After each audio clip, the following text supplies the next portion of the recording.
ايه رأيكم نعمل الترابيزة دي كمان معلهاش رخامة وخشب، نغيرها نخليها تليق برضو بنفس القماش. كل اللي احنا الدباسة دي جبارة جبارة جبارة. كل اللي احنا هنعمله هنفردوها وندبسوها. الميزة في القماشة ديت ان هي بتتمط معاكي.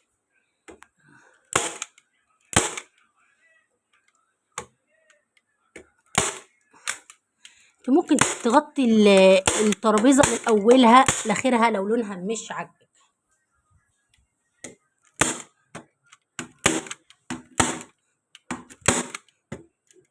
بصي، والزيادات تعمليها لتحت كده وبرده بالدباسة.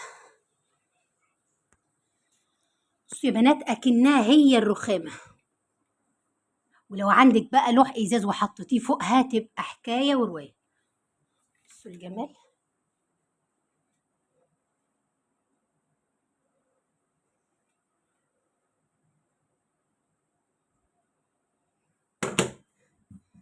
ايه رأيكم؟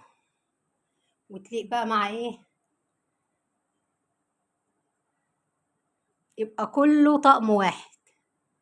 ايه رأيكم؟ صلوا على النبي في التعليقات.